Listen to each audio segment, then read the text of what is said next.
Brandon Phillips is a shoo-in to be a Reds Hall of Famer, but the second player, that's a little bit more of a discussion, and we'll tell you why on today's Locked On Reds.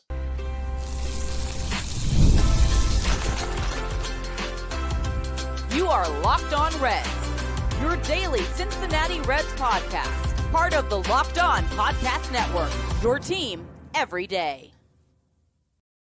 Welcome into the Locked On Reds podcast. Locked On Reds is part of the Locked On Podcast Network, now the #1 sports podcast network. And as always, we are your team each and every day. My name is Stephen Offenbaker. His name is Jeff Carr. We love the Cincinnati Reds. We love baseball. We've been covering this team in podcast form for a combined 14 years because we love talking Reds. We love talking baseball, and we love talking about those things with you every single day. On today's show, a little bit later, we're going to get into current members of the Reds that we could be seeing in the Reds Hall of Fame conversation somewhere way down the road. We're also going to get into the merits of some of the guys on the ballot for this year's Reds Hall of Fame class. And we're going to start the show with kind of the two, at least in Jeff and mine's opinion, the two no-brainers on this ballot that absolutely should be in when you're having a vote for Reds Hall of Fame this season. All of that on today's show brought to you by FanDuel. Right now, new customers can bet just $5. And if your bet wins, you'll get $300 in bonus bets back to use across the app. Download the FanDuel app today. All right, Jeff, the Reds Hall of Fame ballot has been out for a little bit now, and we haven't had a real opportunity to talk about it. But today is the day. And when you look at this ballot, there really are two names that jump out at you as pretty much no-brainers. And for the YouTube folks, the ballot is up on the screen here. But when you look at these names, when you look at the guys available, we've got Homer Bailey, Francisco Cordero, Zach Cozart, Aaron Harang, Mike Leake, Brandon Phillips, Scott Rolen, and Edison Volquez.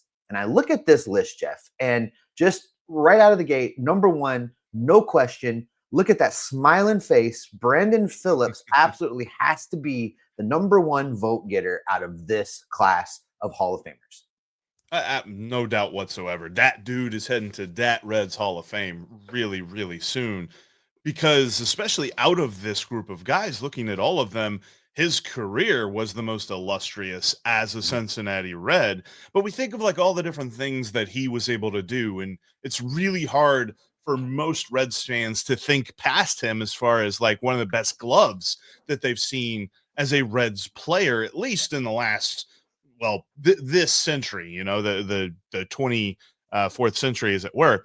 Sorry, I know what I'm joking there. 24th century, the 21st century. And when it comes to Brandon Phillips, he is one of four guys, Stephen. I was going to ask you this because I think this would be fun to see if you can name all four of them. Four guys have won the Silver Slugger Award for the Reds since the year 2000. Of course, Brandon Phillips is one of them. Who are the other three? Joey Votto. No. He never won a Silver Slugger, which is why that award is kind of hilarious, but also, yes. Okay, well, I'm not going to be able to do this, so give them to me.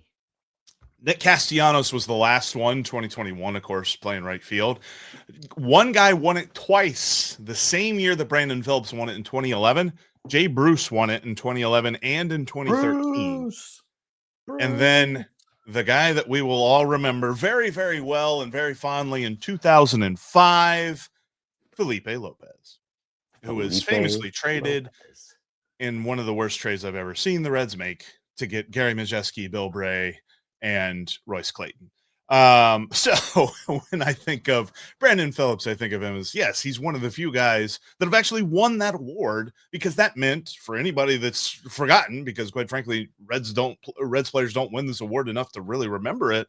That's your best hitter at that position in the National League. Brandon Phillips got it in 2011, but he had an amazing career. I mean, think about the fact that he got here for a player to be named later from Cleveland. Cleveland was done with him, and he just went off. I mean, his first year was pretty nice. He didn't have the best OPS plus, because back then guys were just hitting the cover off the ball. A 276, 324, 427 slugging or slash line sounds like an amazing slash line for somebody on the Reds right now, but because the league was just so hitter friendly back then, that was an 88 OPS plus. back then. This Reds lineup back in like the early 2000s, I think would have had an OPS plus of like 60 because of how the rest of the league was hitting. But he quickly jumped up to a 30 homer guy just his second year in Cincinnati. That tells you all you need to know about somebody that can hit a long ball at Great American Ballpark. You look at his numbers in Cleveland, and then after 4 years for the Cleveland organization, a negative 0.5 in WAR. Jeff, in Cincinnati, 11 seasons, and man, he was here a long time. 11 seasons, 28.6 in WAR. And you talk about his defensive prowess. I saw a play come across one of the social media feeds yesterday or day before, and I had forgotten it, but it's just simply astounding where he ranges side, fields a ball with his back to the infield, behind the backs, the baseball to Gino, who was covering second base for a double play. And it's simply one of the most amazing plays I've seen a second baseman make. Because the behind the back was right on the money. Gino catches it in stride, steps on the bag, fires to first base. It was amazing. And those were the kind of plays that we just expected him to make. He was just so good that those plays, those extraordinary plays, we expected him to make routinely. And most of the time he did. He was absolutely amazing. There were some issues that came along with Brandon Phillips along the way that make, I think, the Reds organization as a whole maybe not embrace him the way that they should, because I really feel like he deserves a little bit more post-career fanfare than he gets. And I hope this is the first step in righting that ship. Get that red blazer, be around a little bit more, have the Reds embrace him a little bit more.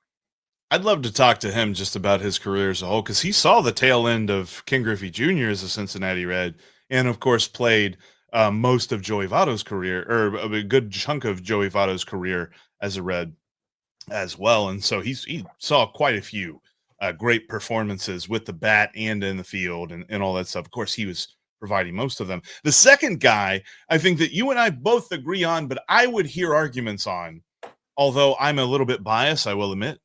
But Aaron Harang absolutely deserves this vote. Firstly, you think about the fact that Bronson Arroyo's in the Hall of Fame in the Reds Hall of Fame. And when you talk about Bronson Arroyo, you cannot forget about Aaron Harang, because those two dudes were the only starting pitchers. I know that we talk a lot about the current starting pitching depth of the organization right now. For like 5 years, the Reds had Aaron Harang, Bronson Arroyo, and just a bunch of guys on the mound. I mean, we all remember Eric Milton, and we don't want to, but we have to, because it happened.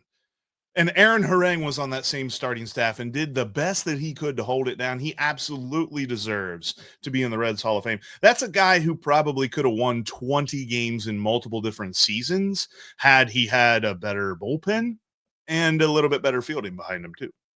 Yeah, he led the National League in wins in 2006, Jeff, and he had a great stretch of baseball from 2005 to 2007. You look at his WAR numbers during that stretch. In 2005, he was 4.5 in WAR. 2006, that bumped to 5.3. And in 2007, he pushed that all the way out to 6, which is, MVP area of WAR. So Aaron Harang got it done. I think he was one of those guys, much like Nick Martinez has been the last couple of years. He was one of those guys that was completely unselfish, that would do whatever you ask of him. Famously, they pitched him in relief in a game against San Diego, I think, and it kind of wrecked him for the rest of the season. But, Aaron Harang never said no, and he always went and tried to do his best for the team. I think this is a no-brainer. And I know people are going to, look at some of the old school stats and they're going to be like, but he has a 4.26 ERA. And then during his time in Cincinnati, it was 4.28. I don't care. He was on some very bad baseball teams and pitched very, very good. And I think he absolutely deserves that red blazer. That first year of that run in 2005, Steve, here is the rest of the starting rotation that Aaron Harang pitched. And Aaron Harang had 4.5 WAR. The rest of the rotation combined for negative WAR, because he was joined by Eric Milton, Ramon Ortiz, Brandon Clausen, and Luke Hudson. We all remember the run of Luke Hudson starts as a Cincinnati Red. I was just gonna say, are you making up names again? Are you just pulling names out of a hat? You also had the tail end of the Paul Wilson experience as a Cincinnati Red, and a couple of starts also made by Randy Kiesler. And I think we all remember exactly what those starts were like with his 6.270 ERA. So altogether, he was the one guy. And it was hilarious because thinking about this, we talk about this a lot. We would love to have a stopper on the team. Aaron Harang was a stopper on a team that when you pitched anybody else, they were not stopping at all. They were just completely sliding downhill. And then Aaron Harang came and won the game. And then the next 4 games were just absolute train wrecks. It was hilarious. Well, listen, Jeff, I think you and I are both in agreement. No brainers, Brandon Phillips, Aaron Harang. But coming up, we're going to be talking about Homer, and this is not a literature podcast. Homer Bailey, Hall of Famer, we'll discuss coming up next. The NFL season is in full swing, and honestly, there's nothing better than being in the stadium, surrounded by fans cheering your team on. Hey, the Bengals had a bye this week, and still the defense managed to give up 40 points. You figure that one out, but that's neither here nor there. If you want to get in on the action, get on Game Time today. Just download that Game Time app, create an account, and use the promo code LOCKEDONMLB for $20 off your first purchase. That's already greatly discounted tickets. If you've never been to the venue that the event is in, you can go and see a view right from your seat. All in pricing. There are no surprises. The price you see is the price you pay. Jeff and I use this thing all the time. We use it for football. We use it for baseball. We head down to the Dora, grab a drink, grab some food, grab our tickets right before first pitch, head into the ballpark. Game Time has never done us wrong. Again, if you want the best deals on the sporting event you want to see, download the Game Time app today, create that account, and use the promo code LOCKEDONMLB for $20 off your first purchase. Terms do apply. Again, the promo code is LOCKEDONMLB for $20 off your first purchase. Swipe, tap, ticket, go. Download Game Time today.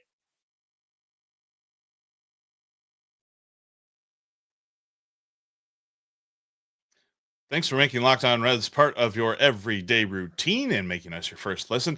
We appreciate you for also helping us make Locked On the #1 sports podcast network in the country. And if you aren't an everydayer, make sure you hit that subscribe button right here on YouTube. Become an everydayer because we're going to be with you all throughout the off season. And Steve, yeah, we want to talk about Homer Bailey and why he will eventually get into the Reds Hall of Fame, because I think it is key that we remember what the Reds Hall of Fame is. It's a couple of different things. It's not just, most career WAR and all this other stuff. There are also moments that are celebrated, and he had some good moments. But I also want to mention just briefly as well, Zach Cozart also deserves mention because he was close. I still think that Aaron Harang was above him whenever it came down to my voting, and somebody might argue that they would vote for Cozart over Harang. But Zach Cozart was a guy that was holding down that shortstop position, that it kind of felt like there was a little bit of a gap there between when Barry Larkin left and, okay, who's going to play shortstop for this team? I remember there were years where it was just like, all right, is it Orlando Cabrera? Is it Edgar Renteria? Is it, Paul Yanish? Who is it? And Zach Cozart at least held it down there for a little bit and played pretty well. It's interesting because he's also one of those examples of teams not buying a contract year, because his entire career he was fine. He was like around 1.5 to 2 WAR, and then in 2017 he had 5 WAR and went crazy. And you're like, well, why didn't he get a contract? The Reds just decided at that point that they knew who he was, and they're like, you know what, you go on. He got paid from LA. He got paid from the Angels. And ended his career in LA. But ultimately, I think that he deserves mention, and there's a chance that he makes it in. But the reason that we also think that Homer Bailey makes it in is because how can you not have a guy with 2 no-hitters in the Reds Hall of Fame? Because moments deserve mention. Moments deserve mention. And sure, there should be an exhibit, a display, a Homer Bailey booth, whatever. Relive the end of 2 of his no-hitters. 2 games does not a Hall of Fame make. 2 games does not a Hall of Fame career make. And the rest of his career was meh and injury riddled. I disagree with you here. I don't think he's a Reds Hall of Famer. I think he had 2 really great moments that should be commemorated right alongside Wade Miley and Tom Browning for their for their perfect game and no hitter, respectively. I don't think he's a Hall of Famer, Jeff. And back to your Cozart argument, the Reds really got that one right, man. 140 OPS plus in 2017. 5.1 WAR. His WAR for the 2 years he managed to play in for the Angels, negative 1.3. So they got that one right. A lot of injuries. Yeah, a lot of injuries. But you look at the case of Cozart. I wonder, anybody that pays attention to Zach Cozart these days knows he's very political and very outspoken. And I wonder if that won't damage his chances to be elected to the Hall of Fame. I wonder if it won't impact it, because there's outspoken, and then there's the level of outspoken that Zach Cozart is. I wonder if that'll hamper his election to the Hall of Fame a little bit right now. We'll see. But in the case of Homer Bailey, good at separating that, though. The case of Homer Bailey, Jeff, I don't think I see it the way that you do. I don't believe he belongs. I think that there's something about celebrating the guy. I'm not saying that like his career was noteworthy, but the guy that had those moments. And there's also a little bit of we can talk about him being like one of those top prospects that didn't necessarily pan out. So it might not necessarily be, we're putting him in the Hall of Fame simply because of his career. It could also be one of those fun things where it's like, yeah, remember this guy, he was going to solve the rotation and he didn't, but he did for like 2 games and then he didn't for the rest of his career. But I don't know. I could see your side of the argument. I think that probably you just celebrate those moments then. I didn't think about it that way, where it's like, yeah, you can throw the games in there, but you don't have to throw the guy. Let me ask you this, because let's pretend that this was a blind study and you didn't know who we were talking about. And I told you I want to put in the Reds Hall of Fame a pitcher that pitched for the Reds for 12 seasons, an average 0.3 WAR per year, had a career ERA of 4.56, and just kind of hung around. Does that sound like a Hall of Famer to you? Absent, not from that resume. Right. Absent from me talking about those 2 no-hitters, you're not even considering that guy. So reward the achievement, honor the achievement, have a display. There's lots of displays in the Hall of Fame that aren't about guys that are in the Hall of Fame. They're about great moments in Reds history. The 2 no-hitters are great moments in Reds history. Have something for those, but Homer doesn't get a blazer. Those numbers just don't add up. And I think it's interesting, too, like a couple of other different guys on this list. I think that some folks might be wondering, why on earth didn't you guys vote for Scott Rolen? It's because he is a Hall of Famer. He really was. But it was mostly because of his career in Philadelphia and St. Louis. It was not because of his career in Cincinnati or Toronto. He had less WAR in Cincinnati than did, I think I was trying to make this comparison, than Mike Leake did in Cincinnati. So as much as I love Scott Rolen and what he brought to this team, I don't think that it was Reds Hall of Fame worthy. And then you also look at some other guys like, Coco Cordero or I mentioned Mike Leake, some fun moments. And I think it's hard for a closer, right? Like Coco Cordero, that would be one that I think you have to consider because of how many saves he had as a Red. But then you also have to ask yourself exactly, what else are you entailing when it comes to relief pitching? Is it only saves that you consider to add a relief pitcher to the Reds Hall of Fame? Because then you get into an interesting conversation as well. I could see that being a consideration because it's much harder to rate a relief pitcher next to any other position. But I have a hard time voting him in this year. It's an important distinction when we talk about the Reds Hall of Fame. And we probably should have said this up front. This is not about the totality of a player's career. This is about their time in Cincinnati and their contributions as a member of the Cincinnati Reds. So Scott Rolen's a great example of that. Career 70.1 WAR in 17 seasons, Jeff. 29.2 WAR for the Philadelphia Phillies. 25.9 WAR for the St. Louis Cardinals in 6 seasons. He did that in 6 seasons. He came to Cincinnati and played 4 years and put up a grand total of 7.6 WAR in those 4 years. And of those 4 years, 4.1 of that WAR came in 1 season. The rest of the seasons, 1.3, 1.6, and 0.6. Not so impressive. So yes, he is a Hall of Famer. 70 WAR, no doubter Hall of Famer for me. You know, my cutoff is 60. Like, you get to 60 WAR, you belong in the Hall of Fame as far as I'm concerned. So clear cut Hall of Famer, not a Reds Hall of Famer.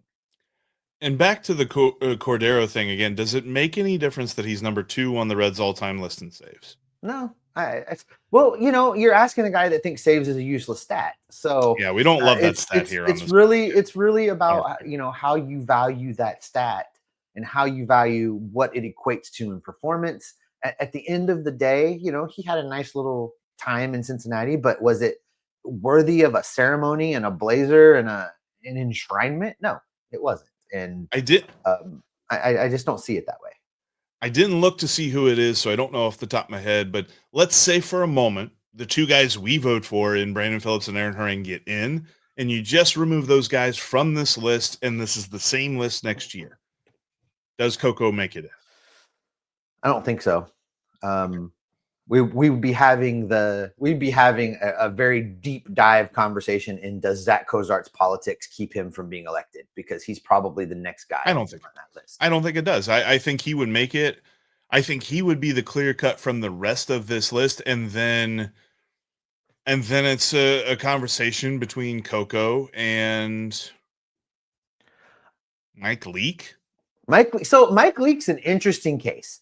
Mike Leake is not only, you know, really good in his time in Cincinnati. Remember, no minor league time, straight to the majors. You look at what he did in 6 seasons, 7.9 WAR. He really didn't knock your socks off, but he just went out there and had really good years. Not super all-star level years every year, but just really good, consistent years. And, you know, he could swing the lumber a little bit.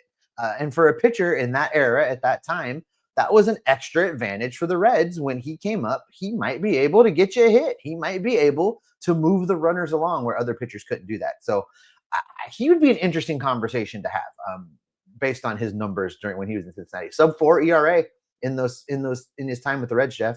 He pitched well. I wouldn't say he'd be a unicorn in and of himself, but would this particular fact be a unicorn of his, in that his entire career he pitched 2 total games in the minor leagues? It's pretty special, the fact that, you know, he pretty much just hit the ground running in the show. And he would be more of a, you know what, I'll say this, he's much more of a consideration worthy in my mind than Homer Bailey is. Okay. That's fair. That is fair. I'll take that. I love these kind of conversations, though. This is a lot of fun. And I want to be clear too, Jeff, with the Zach Cozart thing. You know, I'm not saying I don't think he's Hall of Fame worthy. I'm just saying the media these days, that might become an issue. And I would be interested to see how that plays out should he be elected. Well, and to put a bow on that, like the moment that they reinstated Pete Rose enough that he could be around the ballpark, they put him in the Reds Hall of Fame. So I really don't think that the Reds Hall of Fame like goes that in depth. I think they're like, okay, what'd you do for the team? What'd you do for them on the field? Was it worthy? If it was, we'll put you in. And I think that that's where it would stop. So I still think he would make it. But I know this. There's currently players on the field for the Reds right now, and let's get into our crystal balls and tell you exactly which ones will be making it into the Reds Hall of Fame, you know, down the road. The NBA is back, and there's no better place to get in on the action than FanDuel, the official sports betting partner of the NBA. Even if you missed the start of the game or want to ride the hot hand, FanDuel has live bets on everything from who will score next to fourth quarter comebacks and so many different things in between. I love to pick my favorite players and put together parlays, whether it be the points scored, the assists, the rebounds, all of the above. Quite frankly, if you're putting anything on Victor Wembanyama, you can pretty much pick everything with Victor Wembanyama. He's going crazy for the Spurs right now. Plus, you can even combine your live bets into a same-game parlay for a shot at a bigger payout. I mean, there's so many different ways that you can enjoy the action, even when it comes to the NFL and college football and college basketball as well. So many different ways to have fun over on FanDuel. It keeps every game exciting, especially when your team's making that late push. Right now, FanDuel is giving new customers $300 in bonus bets when your first $5 bet wins. So head to FanDuel.com to sign up and play your game with FanDuel, the official sports betting partner of the NBA. If you can't watch us here on YouTube. It's my break, Jeff. It's my turn to talk. You just sit over there and talk about that later. Yeah, sip your coffee. You can't watch us on YouTube. You can catch us on every single audio feed out there. We're seriously on every one of the podcasting apps. If you find one we're not on and you need us to be there, message Jeff. He can make it happen for you. Also, go check out the Locked On MLB feed with Sully. Lots of national perspective over there covering all of Major League Baseball. You will not regret your decision to make Sully your second listen each and every day. All right, Jeff, we've talked about the current candidates for the Hall of Fame. There are some future candidates for the Cincinnati Reds Hall of Fame playing on this roster right now, playing for the Cincinnati Reds last season, as a matter of fact. And clearly, you and I are both talking about Ian Gibaut. Clearly, I mean, he did close on opening day, so obviously he's a future Reds Hall of Famer. Probably also Santiago Espinal's got a really strong case for that. No, we're kidding. Of course it's Elly. I mean, if Elly, so here's a fun fact for you, Steve. There are two players that right now, if they were on the list that we just presented to you, and of course there's still lots and lots of time left in their careers to add on to this. There are two players right now that would be above most of the throng. So you would have Brandon Phillips, Aaron Harang, Zach Cozart. Then you would have Andrew Abbott. And then you would have Elly De La Cruz already compared to the rest of those guys on that list. And even when you consider Nick Lodolo would be right behind Elly De La Cruz, and then Hunter Greene would be above even Andrew Abbott. So we're talking about, like, I think it's interesting because it's clear that this current team has lots of talent, but still lots of room left to reach its potential. But the performances that we've already seen are putting them into the conversation to be remembered by the Reds forever. Yeah, there's four guys right now that I think if you had the vote today are already Reds Hall of Famers based on what they've done, war-wise anyway. That's Hunter Greene, that's Nick Lodolo, that's Elly De La Cruz, and with a good season this year in 2026, Tyler Stephenson is on that list as well. Mm. That's true. And part of that would be health because, again, WAR is a longevity stat. I mean, think about if he were healthy for much of his career because he hasn't eclipsed 142 games in a season. I mean, last year he only played 88. Mm-hmm. And, of course, 2022, he only played 50. So if there were some way that he could be more durable and play a lot more, that could be part of this whole equation of, like, his contract negotiation situation. Mm-hmm. But I think also, like, that would be a factor in him becoming like a remembered Red. And it's not as if there's a threshold here. We're not saying, well, these guys have already broken the WAR threshold, as it were, but like Hunter Greene's provided memorable moments and has put together a nice career so far. Elly De La Cruz, of course, hitting for the cycle, first guy since Eric Davis, and he's putting together a nice career so far. Those guys are the type of players that are going to keep building on the resume that they have at the moment and be guys that you see, you know, whatever that would be, like 15, we are talking about like 15, 20 years from now, but yeah, for sure, you know, this is a long way, but at the same time, they're setting themselves up nicely. Yeah. I want to defend the Tyler Stephenson thing just a little bit more, Jeff. If he can put a 2 to 3 WAR season up, which is what he needs to do because it's a contract year for him, pretty much. You know, that's his age 29 season. 2 to 3 WAR lands him career-wise thus far between 10 and 11. And that would be in 7 seasons, air quotes, but I'm going to say 6 because that first season was the 2020 season where he appeared in 8 games only. So I don't count that as a season, even though, you know, when you look at Baseball Reference, they count that as a year, right? That's not the case. So in 7 seasons, if he has between 10 and 11 WAR, in my mind, that makes him a Reds Hall of Famer. Yeah, and I don't think people count that like first year where you're first called up and you get a cup of coffee and then you get sent back down, or you don't play very much, but you sit on the bench or something like that. So I think that would get thrown out. And you're right. Like if he does have a year, let's for a moment think about Tyler Stephenson in 2026. If he were to have a year that provided 3 wins above replacement, that would be the best year of his career, at least according to Baseball Reference. Baseball Reference has his best year 2024, where he had 2.4 wins above replacement. And so we are talking about him, growing to a point we haven't seen.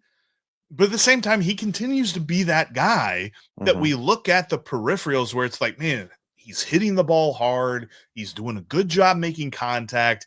He's just getting a little unlucky, and he needs to, maybe trim his whiff rate down a little bit. But on top of all of that, like, it just feels like if he plays more, he will get there. Yeah, absolutely agree. And then on the pitching side of it, Jeff, just briefly on Andrew Abbott, if he keeps pitching like he's been pitching, he enters that chat also. I think it's very easy to look at Greene and Lodolo, but it's what we do, right? It's Greene, Lodolo, and then oh yeah, Andrew Abbott pitches for this team too. And it's the same in this conversation. It's like, well, Greene and Lodolo, Hall of Famers for sure, or Reds Hall of Famers for sure. But then you're like, wait a minute, Andrew Abbott's right there in that conversation. And if he keeps doing what he's been doing, he's in that conversation too. So, that gives us 5 guys on this team right now that could be future candidates to be members of the Reds Hall of Fame. He made 10 more starts than Hunter Greene did, and he had 5.6 wins above replacement, according to Baseball Reference. Again, we're using the Baseball Reference numbers for that. Different calculations based on that or Fangraphs.